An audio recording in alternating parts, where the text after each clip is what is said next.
Бешим жана жума намазынын алдында сүннөттөрүнө жетишпей калсак, фарздан кийин окуйбуз же окулбай калабы дейт. Негизи эми пешиндин астындагы сүннөт, негизи мусулмандар көңүл бура турган бир нерсе, ошо намаздарга көңүл буруш керек да. Жок дегенде ошол башка ишти калтырып дагы бир 15 мүнөттүк намазыңды мечитте барып окуганга аракет кылыш керек. Качан карасаң жумага барганда адамдар кеч калып барып имам хутба кылып атканда место таппай анын тапчыкасын бул жака жылдырып, мунун место издеп жүргөн адамдар көрсүн. Бир аз бүгүн жума, барлык ишти токтотуп эртерээк барып, жумадагы эртерээк барса мындай сооп болот, андай сооп болот деген сооптор жана фазаилтерди окуп, эртерээк барып окуш керек. Проблема эмнеден? Ошо күндү баалабагандыктан анан кеч калып барып, анан кийин сүннөткө жетишпей парзга жетишип калган болот. Ал өзү улуу күн болсо, дуалар кабыл боло турган. Ал күнү баруу, жамаатка барып окуу важип болсо, 3 жолу жумага себепсиз барбай койсо, анын күбөлүгү кабыл болунбай атат деп айтылып аткан жума күндү кичине адам көңүл буруп коюш керек.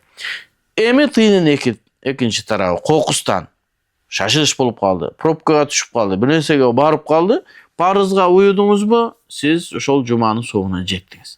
Эми жуманын астындагы 4 рекет сүннөттү эмне кыласыз? 4 рекет сүннөттү ошо парыздан кийин окуп бересиз. Жума пешиндин астындагы 4 рекетти кийин окуп бергендей эле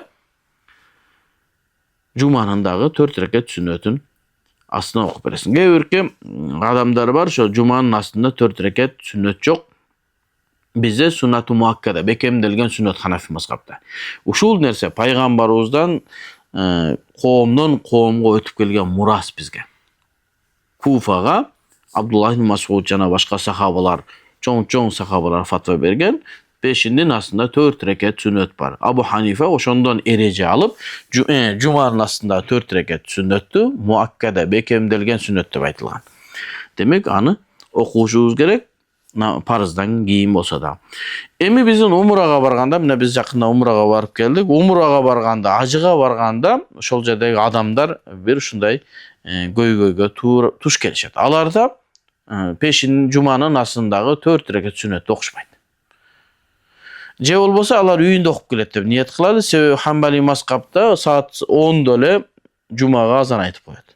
Аларда бир риваят бар, ошол жуманын убактысы духанын убактысында кирет. Ошондон кийин үйүнөн окуп алып келет, имам минбарга чыгат да дароо жуманы окуп кетет. А биздин умрага барган адамдар эмне кылат? Барат дагы күтүп отурат, азан айтат, азан сүннөт окуйм десе, имам хутбаны баштайт. А бизде имам хутбага чыккандан кийин сүйлөбөш дагы керек, анан Куран дагы окубаш керек. Анан намаз да окубаш керек. Дуа да кылбаш керек. Угуп гана отуруш керек. Себеби жума күнү хутбаны угуу бизге милдет. Ушундай абал болуп кала турган болсо, ошол имам хутбага чыкканда сүннөттү окуп калбастан күтүп туруп, имамдан кийин жуманын биринчи 4 рекет сүннөтүн окуп, андан кийинки 4 рекет сүннөттү окусаңыз дурус болот, таштабаш керек.